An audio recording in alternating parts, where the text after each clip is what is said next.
శ్రీ త్వరగ కృష్ణ కుమార్ గారి సాహిత్య వ్యాస సంకలనం వ్యాసరత్నాకరం 13వ భాగం 29/8/24. ఇవాళ తెలుగు భాషా దినోత్సవం గిడుగు రామ్మూర్తి గారి జయంతి సందర్భంగా స్వాగతం సుస్వాగతం.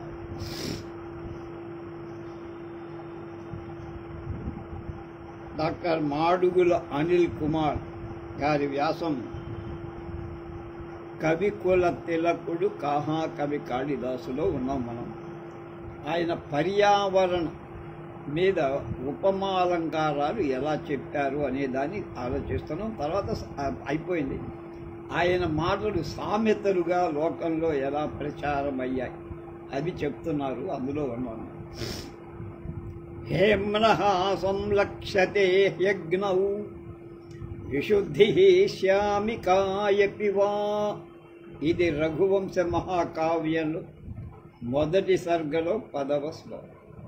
బంగారం స్వచ్ఛత లేదా ఇతర మాలిన్యం దాన్ని అగ్నిలో ఉంచి పరీక్షించినప్పుడే తెలుసుకోవచ్చు. కనుక ఏదైనా నిజం నిప్పు తేలాలంటే అగ్ని ప్రవేశం లాగా సీతమ్మక చేసింది. తం సంతః శ్రోతుమర్హంతి సదసద్వ్యక్తి హేతవః హేమ్నః సంలక్ష్యతే యజ్ఞౌ విశుద్ధి శ్యామికాపి వా.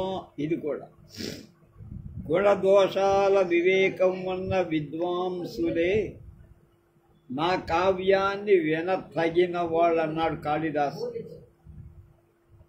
బంగారం యొక్క స్వచ్ఛత లేక మాలిన్యం లేక అది ఎంత స్వచ్ఛమైందో అది తెలుసుకోవాలంటే నిప్పులో వేసి కరిగించినప్పుడే కదా తెలిసేది. కూటం పెట్టడం అంట అని రఘువంశ మహాకావ్యంలో కాళిదాసు చాలా వినయంగా చెప్పారు. ఇటువంటి జనరంజకమైన అర్ధాంతర విన్యాసాలతో పాఠకుల హృదయాలు ఆకట్టుకుంటుంది కాళిదాస కవి. అలా ప్రతిబధ్నాతి శ్రేయః పూజ్య వ్యతిక్రమ. రఘువంశంలో 1:70 పూజ్యులైన వాళ్ళను పూజించకపోతే శ్రేయస్సుకు భంగం కలదు, మన అభివృద్ధికి ఆటంకం కలదు.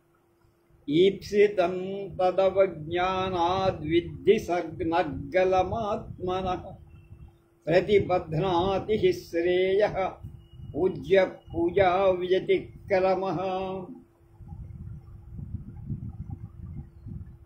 దిలీపుడు భార్య సుదక్షిణాదేవి తమకు సంతానం కలగకపోవటానికి కారణాన్ని వశిష్ఠ మహామహర్షితో అడుగుతారు ఆశ్రమానికి.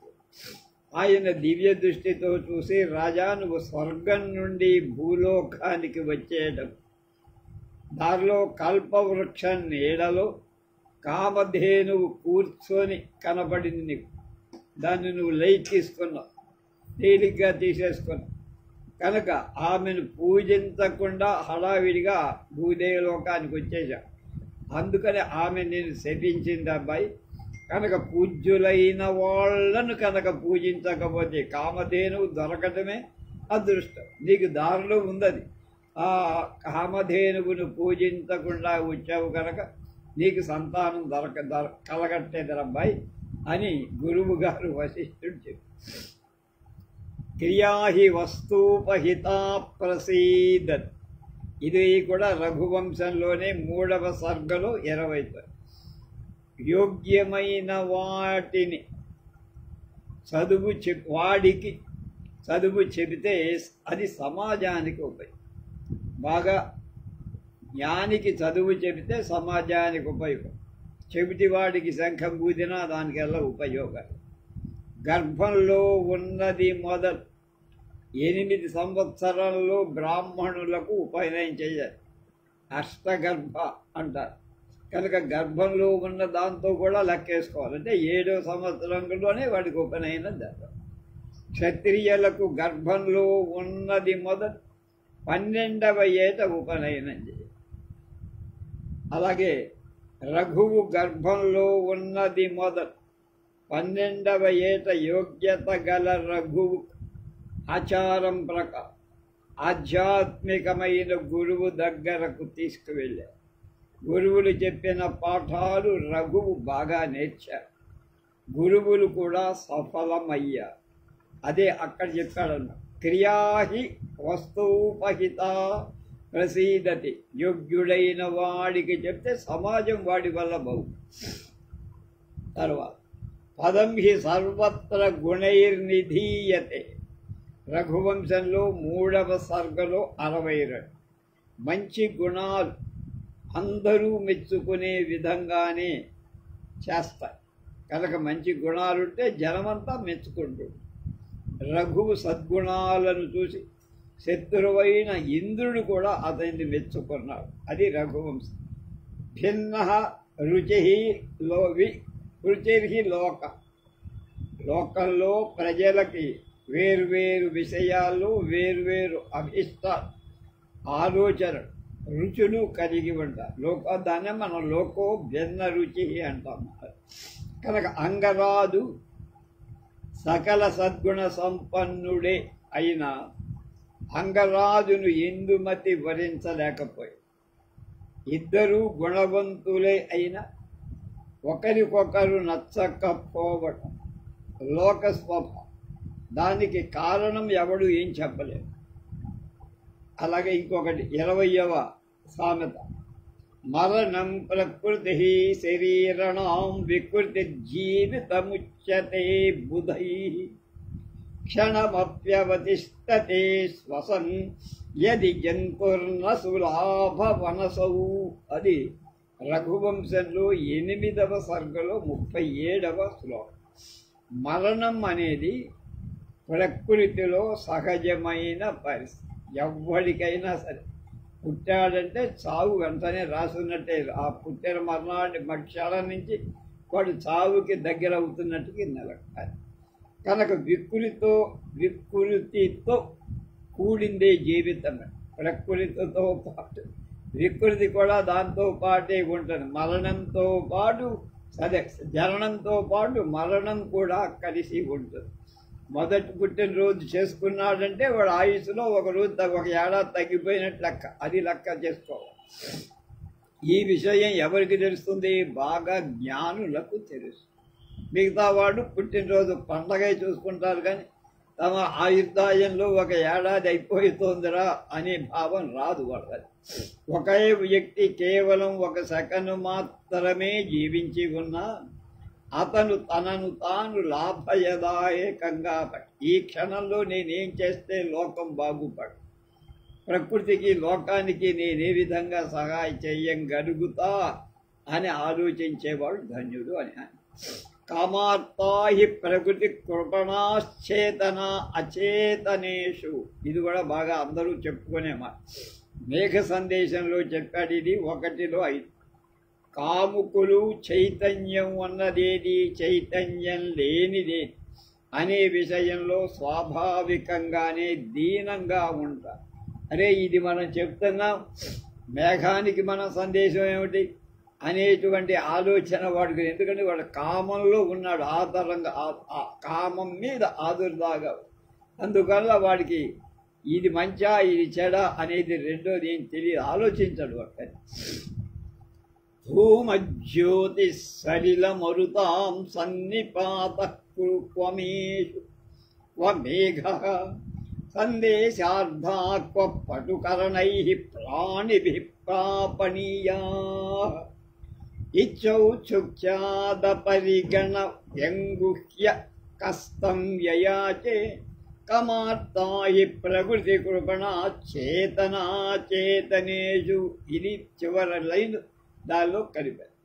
పొగ, నిప్పు, నీరు, గాలి అనే వాటి కలయికతో ఏర్పడిన మేఘం ఎక్కడ? దానికి ప్రాణం ఉందా?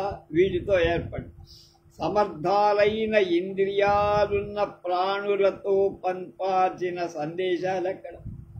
ఏ గబ్బిలంతో జాషువా గారు సందేశం పంపారు. అలాగే ఒక పావురంతో సందేశం పంపేవాడు పోడు. అలాగే రామచిలుక ఇలాంటి జంతువులతో ప్రాణం ఉన్న వాటితో సందేశం పంపాలి. కానీ ప్రాణం లేనటువంటి మేఘంతో సందేశం పంపడం ఏమిటి? అతను యక్షుడు అంటే కామం కళ్ళు పైక్ష కమ్మినప్పుడు వాడికి ఇంకా దానికి ప్రాణం ఉందా లేదా, అది మోసుకెళ్తుందా, సందేశం అక్కడ చెప్తుందా లేదే అనే ఆలోచన వాడికి ఉండదని చెప్పగలం.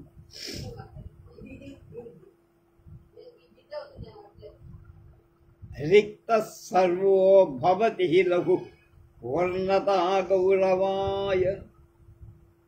మేఘ సందేశంలోనే ఒకటిలో లోపల బలం లేనివాడు అంటే లోపల బలం అంటే గుండె ధైర్యం మనస్థైర్యం ఉండాలి. బోలుగా ఉండే వాడి దగ్గర ఏం డప్పు మోగినట్టు కనుక వాడు గౌరవాన్ని పొందలేదు.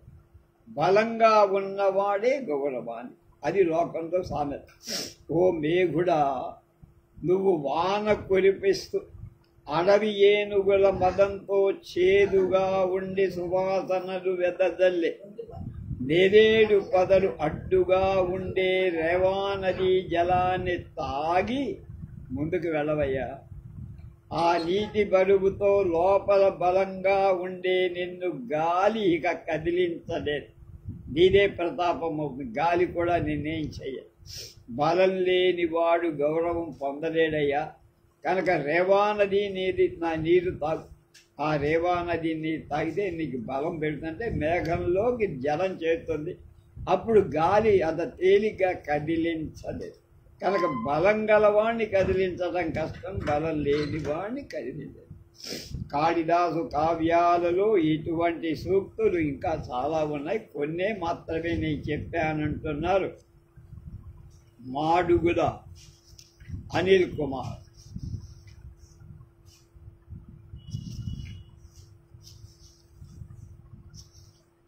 తర్వాత నాటకేషు శకుంతల. నాటకాలలో శాకుంతలమే గొప్పది అని అన్నారు కదా. ఆ విషయం ఎలా వచ్చింది, ఎందుకు వచ్చింది, అందులో విశేషాలు. కావ్యాలలో దృశ్య కావ్యాలు శ్రవ్య కావ్యాలు రెండు రకాలు, చూసేవి వినేవి. వాటిలో మళ్ళీ పద్య కావ్యాలు గద్య కావ్యాలు.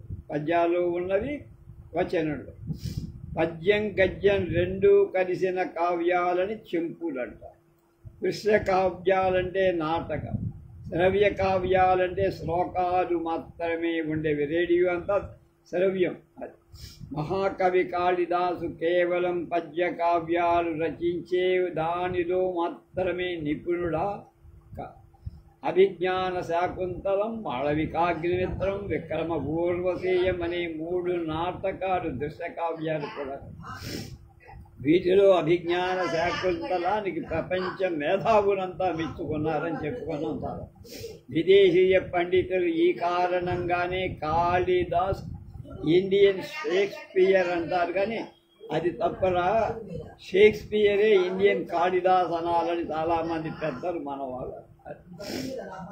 కావ్యేషు నాటకం రమ్యం నాటకేషు శకుంతల తత్రాపి చలో చతుర్భోంకః తత్త శ్లోక చతుష్టయం. ఇది బాగా లోకంలో వ్యాప్తి చెందిన శ్లోకం. సంస్కృత కావ్యాలలో కావ్యం, నాటకం కూడా కావ్యం కిందే, దృశ్య కావ్యం కదా. కనుక అది రమ్యమైంది, మనోహరమైంది. ఆ నాటకాలలో ఇవే కాదు, ప్రపంచ నాటకాలు. అభిజ్ఞాన శాకుంతలం చాలా గొప్ప.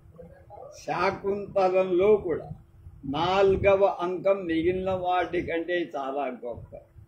దానిలో 4వ అంకంలో కూడా 4 శ్లోకాలు రమ్యాతి రమ్యమై ప్రసిద్ధిగా పొందాయని చెప్పి ఒక శ్లోకం చెప్పారు. లోకం యాన్యత్యద్య శకుంతలేతి హృదయం సంస్పృష్టముత్కంఠయ కంఠస్తంభిత బాష్పవృత్తి కలుషం చింతాజడం దర్శనం వైక్రవ్యం మమ తావదీదృశమహో స్నేహాదరణ్యౌకసః వీద్యంతే గృహిణః కథను తనయా విశ్లేష దుఃఖైర్నవైః. అద్భుతమైన శ్లోకం అది.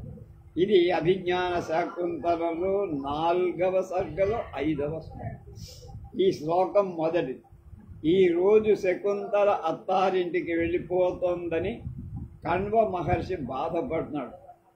ఒక్క ఇంద్రియాలను జయించిన ఆ లోకానికి గురు, ఆదర్శ గురు ఆయనే చెలించిపోయాడంటే ఎందుకు అలా చెలించిపోయాడో కాళిదాసు చాలా తమాషాగా గొప్పగా, నా హృదయం అంతా చాలా దుఃఖంతో నిండిపోయి కన్నీటిని అణచుకోవటం చేత గొంతుకంతా కూడా బొంగుడిపోయి దగ్గుత్తిక అంటారే, దగ్గుత్తిక చింత వల్ల, అంటే ఆమె వెళ్ళిపోతుంది అనే బాధ వల్ల చూపు కళ్ళు కూడా కనపట్ల, కళ్ళ నిండా నీళ్లు నిండిపోయి పెంచిన మమకారమే నన్ను ఇంత పని చేస్తే అత్తవారింటికి పంపటానికి అరణ్యవాసిని గడ్డాలు మీసాలు పెరిగి అన్ని సర్వసంగ పరిత్యాగినైన నాకేమైనా పుట్టిందా అమ్మాయి కొట్టాలి కనుక నేను పెంచా. శకుంత పక్షులు పెంచుతుంటే తీసుకొచ్చి నేను ఆశ్రమంలో నాకు అరణ్యవాసంలో ఉన్న నాకే ఈ పెంచిన ప్రేమ ఇలాంటి అధైర్యం కలిగిస్తుంటే ఒక ఆడపిల్లని కని పెంచి పెద్ద చేసి వివాహం చేసి అత్తారింటికి వెళ్ళేటప్పుడు భర్త దగ్గరికి పంపేటప్పుడు ఆ తల్లిదండ్రులు ఎంత దుఃఖాన్ని అనుభవిస్తారో కదా. ఇది శకుంతలను దుష్యంతుడి దగ్గరకు పంపేటప్పుడు పెంపుడు తండ్రి కణ్వ మహర్షి దుఃఖించిన తీరు. ఆయన ఒక చోట వనౌక సహ సంతోషి లోక జ్ఞానావయ అడవులలో తిరిగే వాళ్ళమైనప్పటికీ మేము లోకం తెలిసిన వాళ్ళం కనుక లోకంలో ఏం జరుగుతుందో తెలియని వాళ్ళమేం కాదు, మూర్ఖులం కాదు.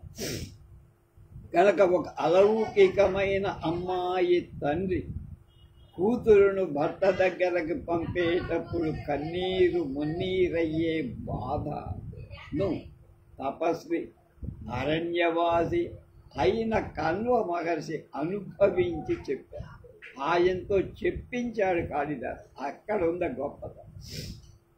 అలాగే పతున్న ప్రథమం వ్యసంయతి వ్యవస్యతి జలం యుష్మాస్వపీతేషు యా నాదత్తే ప్రియమండనాపి భవతాం స్నేహేనయా పల్లవం అజ్జేహ వక్కుసుమ ప్రసూతి సమయే యస్యా భవత్యుత్సవః సేయం యాతి శకుంతలాపతిగృహం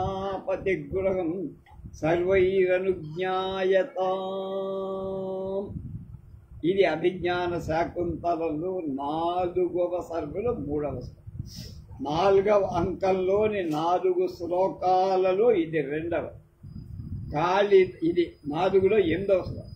కాళిదాసు తన కావ్యాలలో చెట్లకు చాలా ప్రాధాన్యం ఇచ్చినట్టుగా వాటిని ఉపమాలంకారాల్లో ఎలా పొదిగాడో చెప్పుకుని అయిపోయి. ఈ శ్లోకంలో కణ్వ మహర్షి చెట్లతో మాట్లాడుతూ అంటాడు, మీకు రోజు నీళ్లు పోసి మీరు తాగిన తర్వాతనే శకుంతల నీళ్లు తాగుతుందమ్మా. అలా కాకుండా ఆమె ఒక్కరోజు కూడా మీకు నీళ్లు పోయకుండా తాను మంచి నీళ్లు కూడా తాగలేదు. ఆమెకు అలంకారాలంటే ఎంత ఇష్టమైన అయినప్పటికీ మీ మీద ప్రేమతో మీలో ఉన్న ఒక చిగురాకు కూడా కోయలేదు. అంత ప్రేమించి మిమ్మల్ని పెంచింది. చెట్లతో చెప్తున్నాడు, మీకు తొలి పూత వచ్చినప్పుడు, మొదటి కాయ పూత వచ్చినప్పుడు ఆమె గొప్ప పండగే చేసేది, సీమంతం చేసినట్లు. అటువంటి శకుంతల నేడు అత్తవారింటికి వెళ్తోంది ఓ వృక్షాలారా. కాబట్టి మీరు ఆమెకు అనుమతి ఇవ్వండి, ఇంత పెంచింది అని వృక్షాలతో అంటున్నారు. ఆశ్రమవాసులకు చెట్లు జంతువులతోనే కదా సాంగత్యం, సాన్నిహిత్యం కూడా. అయిన వాటితో అంత కలిసిపోయాడు ఈయన కూడా, గురువు గారు కూడా. అందుకే వాటితోనే తన బాధ వెళ్ళబోసుకుంటాడు. మీ నెచ్చలి మిమ్మల్ని పెంచి పెద్ద చేసినటువంటి మీ శకుంతల, మీ చెలికత్తె, మీ స్నేహితురాలు అత్తారింటికి వెళ్ళిపోతోంది అని చెప్పదు. దుష్యంతుడికి సందేశాన్ని పంపేటప్పుడు కణ్వ మహర్షి ఎంతో హుందాగా వ్యవహరించి, ఒకవైపు ఆయన చక్రవర్తి పంపించేది చక్రవర్తిదే, మరొక వైపు తనకు అల్లుడు ఒక రకంగా పెంచాడు కదా. పెళ్లి ప్రత్యక్షంగా పీటల మీద జరిగిందా గాంధర్వం కనుక తనకు తెలియకుండానే జరిగిందా, నాకు తెలియకుండా మీ ఇద్దరు పెళ్లి చేసుకుంటే నాకేమిటే అల్లా అని కనుక గాంధర్వ వివాహం మాడి ఆ తర్వాత కడుపు కూడా పండించాడు. అగ్నిహోత్రం వల్ల ఆ విషయం తెలుసుకున్న కణ్వ మహర్షి యోగ్యుడైన భర్తను పొందావని శకుంతలను అభినందిస్తారు. ఆ విధంగా జరగాల్సి ఉందని తపస్సంపన్నుడైన ఆయనకు తెలిసే ఉంటుంది. మూడో కన్ను తెలిస్తే ఆయన తెలియదే. అలాగే దుష్యంతుడికి సందేశాన్ని పంపుతూ ఇక మొత్తం 4 శ్లోకాల్లో 3వ శ్లోకం. అస్మాన్ సాధు విజించ సంయమధనానుచ్చై కులం చాత్మనః అయ్యస్యాః కథమప్యబాంధవకృతాం స్నేహ ప్రవృత్తించ తాం సామాన్య ప్రతిపత్తి పూర్వకమియం దారేషు దృశ్యాత్వయా భాగ్యాయత్తమతః పరం స ఖలు తద్వాచ్యం వధూబంధుభిః. 4లో 16వ శ్లోకం. 4 శ్లోకాలంటే వరుసగా ఉంటాయి కాదు, అందులో మొన్న మంచి మెచ్చుకున్న 4. నేను తపస్సే ధనంగా ఉన్నవా, నా దగ్గర డబ్బు అంటే ఏమిటంటే తపస్సే నా డబ్బు. నువ్వు ఉత్తమ కుల సంజాతుడు, మహారాజు, క్షత్రియుడు. బంధువులు కల్పించుకోకుండా నీకై నువ్వే ఆమెను ప్రేమించి పెళ్లి చేసుకుని మా పర్మిషన్ అంటూ ఏం లేదు. దీన్నంతా గుర్తుపెట్టుకో మహారాజా అని. ఆమె తక్కిన నీ భార్యలలో ఒకదానిగా చూసు అంతే కోరాడు. అంతేకాదు పట్టమగి చేయమన్నాను. అటుపై ఆమె అదృష్టాన్ని బట్టి ఏం జరుగుతుందో జరుగు. అమ్మాయి వైపు వాళ్ళు ఇంతకంటే ఎక్కువ మాట్లాడు. భాగ్యాయత్తమత పరం ఖలు తద్వాచ్యం వధూబంధుభి. వధువు బంధువుని నేను, అమ్మ పెంచిన తండ్రి, ఇంతకంటే నేను ఎక్కువ చెబితే నన్ను చెప్పు తీసుకొట్టుంది బాబు. కనుక ఈ 2 గుర్తుపెట్టుకో అని విన్నపంగా చెప్పాడు. అది ఈ శ్లోకం ప్రసిద్ధ శ్లోక చతుష్టయంలో 3. ఇందులో ఒకవైపు దుష్యంతుణ్ణి భయపెట్టడం జాగ్రత్త అన్నారు, మరొక వైపు మాకు తెలియకుండా వివాహం ఆడవు, వినయంగా బ్రతిమాలటం, ఇటువంటివన్నీ ద్వంద్వార్థాలుగా చెప్పి తపస్సంపన్నుడైన ఆయన తలచుకుంటే ఇక్కడి నుంచే ఒక శాపం పారేయచ్చు. కానీ కూతురు పరిస్థితి అందుకు అడ్డం వస్తుంది. అటువంటి పరిస్థితులు ఇవాళ సమాజంలో ఎన్నో. కనుక నువ్వు ఉత్తమ కుల సంజాతుడు అనటంలో వ్యతిరేకంగా నడుచుకోవు అనే నమ్మకం నాకుందయ్యా అన్నారు. అలాగే బంధువులు కల్పించుకోనకుండా ప్రేమించి పెళ్ళాడావు అని చెప్పడంలో మాకేం సంబంధం లేకుండా, మా అనుమతి లేకుండా, మాకు తెలియకుండా నువ్వు ఆమె మనసు దోచుకొని ఇద్దరు ఇష్టపడి పెళ్లి చేసుకోరు. న్యాయంగా చెప్పాలంటే మాకు ఇందులో ప్రమేయం లేదు. కనుక ఆమెను వలలో వేసుకున్నావని ఒక విధంగా ఎత్తి పొడుపు దెప్తిపు. ప్రత్యేకంగా నువ్వు ఈమెను చూడాల్సిన అవసరం లేదు. ఆమెకేవో అంతఃపుర స్త్రీలు ఉన్న వాటిల్లో బెక్కకి ఇక మన దాకా పరిపాలించిన ఆయనలాగా ప్యాలెస్ కట్టించి మనం అడగలనే. అది కాదు, ఆయనకు భార్యగా గుర్తింపు చెందాలి. అంటే దుష్యంతుడి భార్య శకుంతల అని లోకం చెప్పుకుంటే చాలు. నీకు అప్పటికే చాలామంది భార్యలు ఉంటారు. అందులో ఈ అమ్మాయి కూడా, మా అమ్మాయి కూడా ఒక అమ్మాయి, ఒక భార్యగా చెయ్యి చాలు, అంతకంటే నేను కోరేదేం లేదు అని విశాలమైన హృదయాన్ని ప్రకటి. కన్య తండ్రి ఇంతకంటే ఎక్కువ మాట్లాడకూడదు. తర్వాత ఆమె అదృష్టం ఎలా అయితే అలా దానికి నేనేం చేయగలిగి, అది అందుకు నేను కర్తవ్యుణ్ణి కనుక అది పరిస్థితులు లోకమే నిర్ణయిస్తాయి. లౌకిక జన్యులు పడే ఇంతటి మానసిక ఆందోళన కణ్వ మనిషి పడి. కణ్వ మహర్షి శకుంతలకు తల్లి తండ్రి కూడా అయి తానే పెంచుకున్నాడు. కూతుర్ని అత్తవారింటికి పంపేట తల్లి తన మెట్టినింట్లో ఎలా నడుచుకోవాలి, ఏ పద్ధతిలో ఉండాలి అనే విషయాలని తల్లి చెబుతుంది మామూలు. ఇక్కడ ఆ తల్లి పాత్ర కూడా కణ్వ మహర్షి పోషించి సుమధురంగా చెప్పాడు. ఇది నాలుగవ శ్లోకం, గుర్తించుకోదగిన 4వ శ్లోకం, అంటే 4వ అంకంలో 4వ శ్లోకం.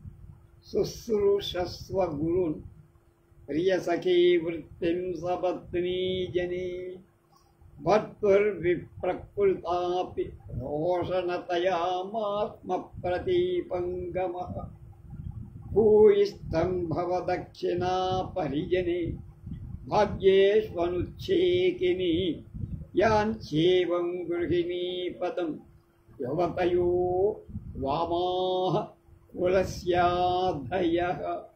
ఇది 4లో 18.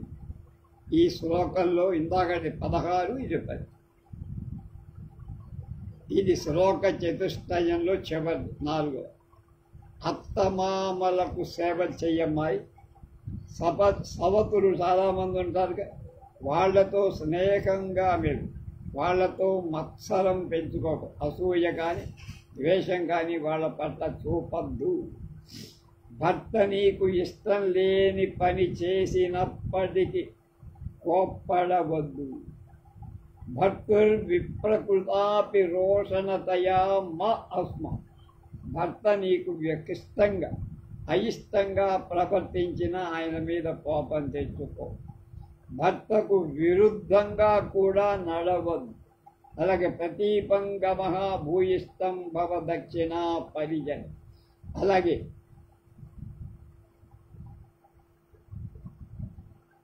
పరిజనులతో, నీ పక్కన పరివారం ఉంటారు కదా, వాళ్ళ మీద దయ కలిగి ఉంది.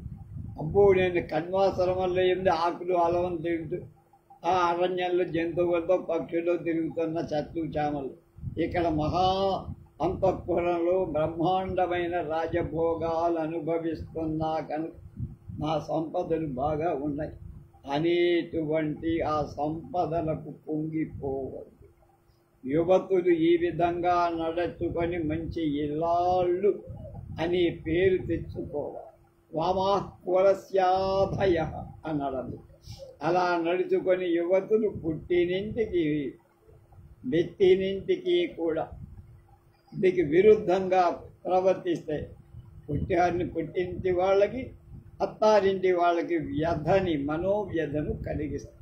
కనుక ఆ స్థితి ఎప్పుడు రానివ్వరు అని కణ్వ మహర్షి శకుంతలకు ఉపదేశిస్తారు.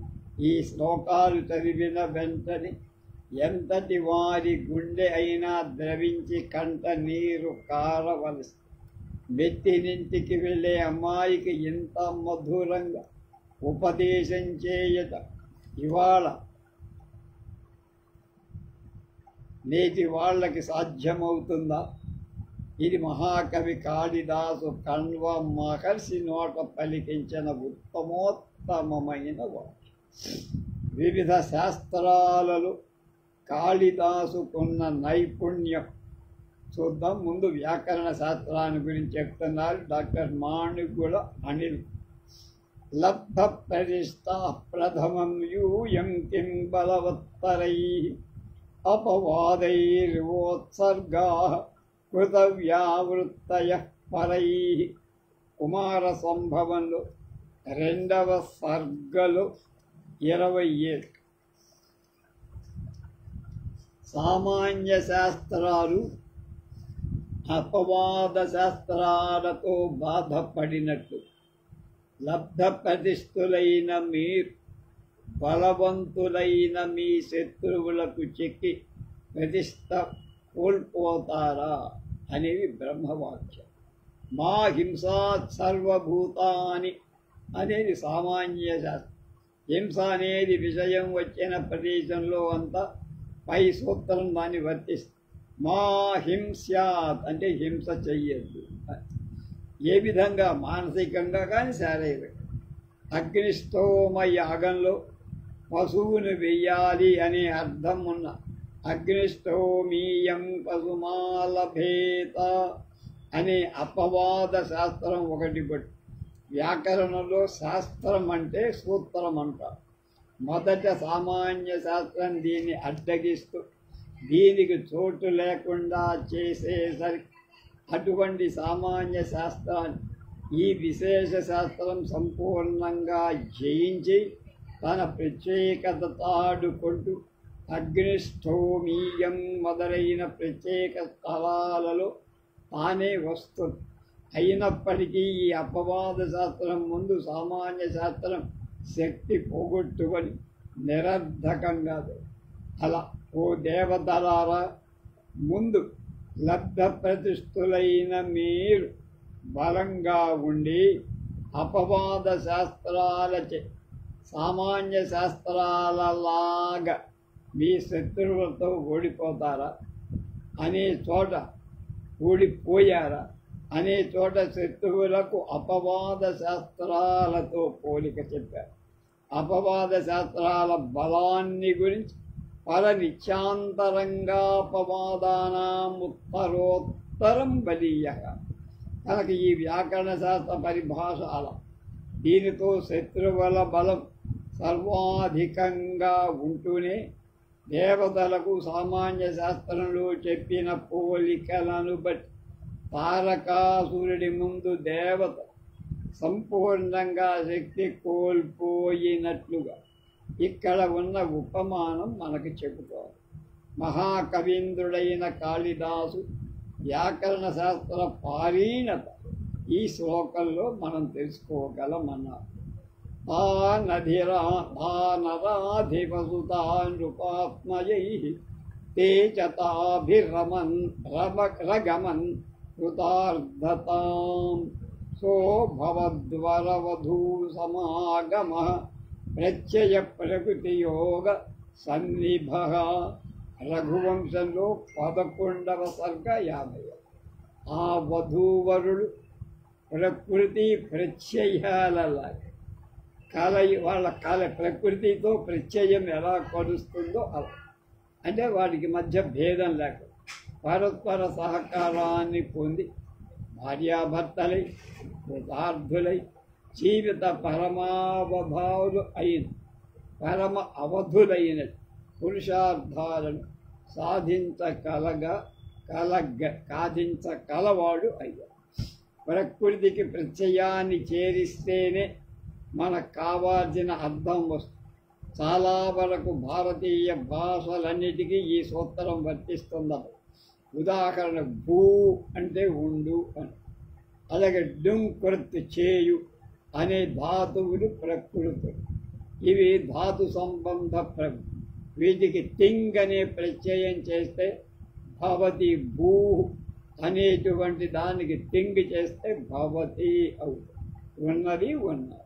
అలా కరోతి చేస్తే చేస్తున్నది మొదలైన అర్థాలు ఉత్పత్తి అవుతాయి.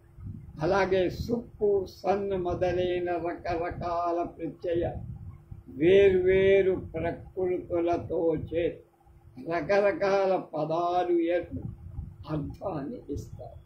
ఇలా పదార్థాలను ఇచ్చే కలయికతో పురుషార్థాలనిచ్చే వధూవరుల కలయికను మహాకవి కాళిదాసు పై శ్లోకంతో మహాగంభీరంగా చమత్కారంగా ఇందులో కాళిదాసుకు ఉన్న వ్యాకరణ పరిజ్ఞానం, ఆ శాస్త్రం మీద ఉన్న అభిమానం పట్టున మహత్వా వాలినం వీరస్తత్పదే చిరకాంక్షితే ధాతో స్థాన ఇవాదేశం సుగ్రీవం సస్య వేషాయత్ రఘువంశంలో 12లో 58. ఆ యుద్ధ వీరుడైన రాముడు వాలిని చంపి అతడి స్థానంలో ధాతు స్థానంలో ఆదేశాన్ని స్థాపించినట్టు సుగ్రీవుడి పట్టాభిషిక్తుణ్ణి చేసే సుగ్రీవుణ్ణి పట్టాభిషిక్తుడు. ఈ శ్లోకంలో రాముడు వాలిని చంపిన తర్వాత అతని స్థానంలో అతడు అప్పటిదాకా రాజు, ఆ రాజు స్థానంలో సుగ్రీవుణ్ణి రాజుగా ప్రతిష్ఠ. ఎలా ఉంది దీని వ్యాకరణంతో పోయి ధాతువు స్థానంలో ఆదేశాన్ని స్థాపించటం లాగా వర్ణించారు. ఇది అద్భుతమైన శబ్దశాస్త్ర చమత్కృతిగా పండితులంతా మెచ్చుతారట. ఒక శబ్దస్థానంలో విధించబడిన మరొక శబ్దాన్ని ఆదేశం అంటారు. చంద్రపు సరళాదేశాన్ని గవాదేశాన్ని యుగాయో చెప్తారు. ఇక్కడ వాలి ధాతు రూపంలో సుగ్రీవుడు ఆదేశ రూపంలో మనం అర్థం చేసుకోవాలి. మల్లినాథుడు ఇక్కడ సముచిత ఔచితిని అస్తేర్భూ అనే అస్థి ధాతువు యొక్క స్థానక్రమం భూధాతు అని ఉదాహరణ కూడా ఆయన చెప్పాడు. చక్రవర్తి వ్యాఖ్యాన చక్రవర్తి పై ఉదాహరణలు కాళిదాసు వ్యాకరణ శాస్త్రం మీద ఉండే మమకారాన్ని తెలియచేస్తుంది. వ్యాకరణం అయిపోయింది, ధర్మశాస్త్రం దగ్గరికి వచ్చి వ్యూఢోరీస్కో వృషస్కంధః సాలప్రాంసుర్మహాభుజః ఆత్మకర్మక్షమం దేహం క్షత్రో ధర్మ ఇవాస్తరితః. రఘువంశంలో 1లో 10. దిలీపుడు విశాలమైన రొమ్ముతో ఎద్దు మూపురంలాగా ఎత్తైన మూపురం మద్ది చెట్టులా పొడవుగా శ్రేష్టమైన విశాలమైన భుజాల క్షత్రియ ధర్మానికి తగినట్లు ఉన్నారు అని దిలీప మహారాజు యొక్క శరీర నిర్మాణ కాళిదాస మహాకవి వర్ణించి ఇక్కడ క్షత్రాత్ త్రాయతే ఇది క్షత, క్షత్ర శబ్దానికి వ్యుత్పత్తి. క్షత్రియ ధర్మం అంటే క్షతాత్ త్రాయత, దెబ్బ తిన్న వాళ్ళని లేక ఆపదలో ఉన్న వాళ్ళని రక్షించ. దుష్ట శిక్షణ శిష్ట రక్షణ చేసేవి చేయడం క్షత్రియ ధర్మం. భూమిని పరిపాలిస్తున్న రాజు ధర్మం అదే. క్షతాత్తిరత్రాయత ఇత్యుదగ్రహ క్షత్రస్య శబ్దో భువనేషు రూఢ అన్నాడు కాఘువంశంలో 2లో 58లో కాళిదాసు. అది దిలీపుడితో మరొక చోట పలికించాడు కాళిదాసు. దిలీపుడు వంటి ధర్మరక్షణకే జన్మించిన సత్ప్రభు దిలీపుడు ధర్మరక్షణ కోసమే పుట్టాడు కనుక దిలీపుడు రూపుదాల్చి క్షత్ర ధర్మంగా ఉన్నాడని వర్ణించడం ఎంతో ఔచిత్యం. క్షాత్ర ధర్మ ఉపమానంతో ఆ దిలీపుడు యుద్ధంలో దుష్టులను శక్తించి ధర్మ సంస్థాపన చెయ్యటానికి వచ్చి విష్ణు స్వరూపుడని, ఇతని పరిపాలనలో న్యాయ సంరక్షణకు అగ్రస్థానం ఉందని అనేక విశేషమైన ధ్వనులన్నీ అక్కడ ఆ అర్థాలు మనం పిక్కోవాలి. యథాభ్యచ్చ విధాతారం ప్రయతాపుత్రకామ్యయా తౌ దంపతీ వశిష్ఠస్య గురోర్జగ్మతురాశ్రమం. రఘువంశంలో 1లో 35. పుత్ర సంతానం కోసం వేచి చూస్తున్న దిలీప మహారాజు ముందుగా తన భార్య అయిన సుదక్షిణతో కలిసి బ్రహ్మదేవుని పూజ చేసి తర్వాత దంపతులిద్దరూ కూడా గురువైన వశిష్ఠ ఆశ్రమానికి వచ్చి ఇక్కడ సంతానం కోరుకునేవాళ్ళు వివాహ సమయంలో బ్రహ్మను పూజిస్తారని లోక మర్యాదలు. అన్నం బ్రహ్మ అన్న సూక్తం చెప్తాం. అన్నాత్ భవంతి భూతాని, అన్నం వల్లే భూతాలు జీవులు పడతాయి అని భగవద్గీత. తైత్తిరీయం కూడా. భూతాలంటే ప్రాణుల సృష్టికర్త బ్రహ్మదేవుడు. అలాగే వశిష్ఠుడు ఆయన మానసపుత్రుడు, ఆయనకు తక్కువ వాళ్ళే కనుక అందువల్ల బ్రహ్మని, ఆ తర్వాత గురువైన వశిష్ఠుడిని. పుత్ర సంతానం కోసం విధాతను పూజించాలని ధర్మశాస్త్రాన్ని కాళిదాసు మనకు ఈ శ్లోకం ద్వారా చక్కగా చెప్పారు. లోకాంతర సుఖం పుణ్యం తపోదాన సముద్భవం సంతతి శుద్ధ వంశాతు భరత్రీహ చ శర్మణి. రఘువంశంలో 1లో 69వ శ్లోకం. తపస్సు లేదా ధర్మం లేక దానం వల్ల కలిగే పుణ్యం పరలోకంలో మాత్రమే సుఖం ఇస్తుంది. కానీ శుద్ధ వంశంలో జన్మించిన కుమారుడు ఈ లోకంలో పరలోకంలో కూడా ఆనందాన్ని కలిగి, అది ధర్మం తెలిసింది కనుక అలా చెప్పారు. అలాగే స్కాంద పురాణం ఏం చెప్పింది? అపుత్రస్య గతిర్నాస్తి, కొత్త సంతానం లేని వాడికి మోక్షం రాదురా అబ్బాయి అని ధర్మశాస్త్రం చెప్పింది కనుక దాన్ని అక్కడ తీసుకొచ్చి పుట్టిన ప్రతి మనిషికి పితృ రుణం, గురు రుణం, దేవ రుణం అనే 3 రుణాలు వెంట ఉంటాయి కనుక ధర్మ ప్రజా సంతతి విషయమై నిర్లక్ష్యం పనికిరాదని ధర్మశాస్త్రాలు చెబుతున్నాయి, ఘోషించాయి. పుత్ర అనే పదానాన్ని పున్నామాత్రాయతే ఇది పుత్ర, పున్నామ నరకం నుంచి రక్షించేవాడు అన్నారు. పుత్ర సంతానంతో పితృ రుణం తీరుతుంది. ప్రజాతంతు మా వ్యవచ్ఛేర్చి, ప్రజాతంతువు తెగకుండా ఉండాలి. అంటే అవిచ్ఛిన్నంగా కొడుకు, మనవడు, మునిమనవుడు అట్లా వరుస జరిగిపోతాడు అని తైత్తిరీయం చెప్పి కనుక అది ఎక్కడ ఆ తంతువ దారం తెగిపోదు. ప్రజాయై గృహమేధినాం అన్నాడు రఘువంశంలో కాళిదాసు. రఘువంశీయులు సంతానం కోసమే వివాహం చేసుకున్నారు అని వైవాహిక ధర్మాన్ని వర్ణించాడు కాళిదాసు. ఎందుకు చేసుకుంటారు? సుఖం కోసం కాదు, సంతానం కోసం.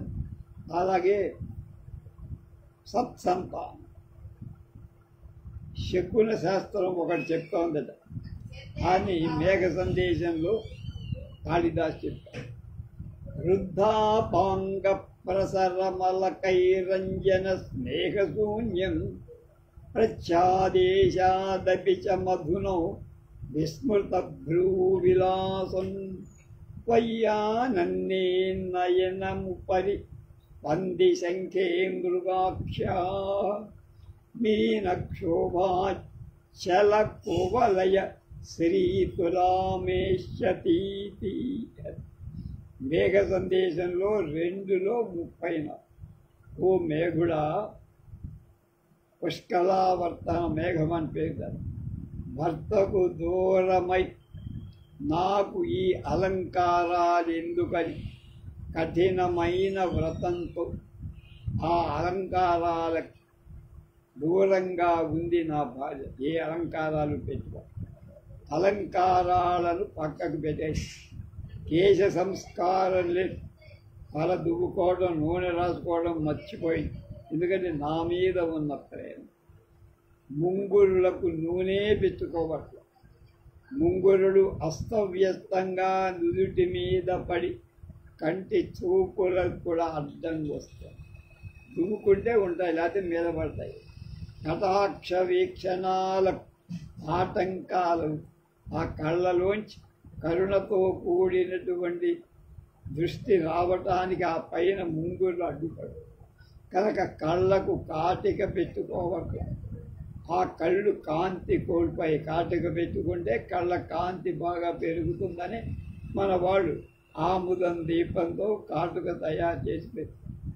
ఇటువంటి సమయంలో నీవు నా క్షేమ సమాచారాలు అందిస్తే ఆమె ఎడమ కన్ను అదురుతుంది. పయ్యానన్నే నయనం ఉపపరిస్పందు శంఖే మృగాక్షి కనుక ఆమె ఎడమ కన్ను అదరడం, ఆడవాళ్ళకి ఎడమ కన్ను అదరడం శుభలక్షణం. మగవాళ్ళకి ఎడమ కన్ను అదిరితే ఏదో ప్రమాదం ఉందని, అలాగే వాళ్ళ కుడి కన్ను అదిరితే ప్రమాదం, మనకి కుడి కన్ను అదిరితే మంచి.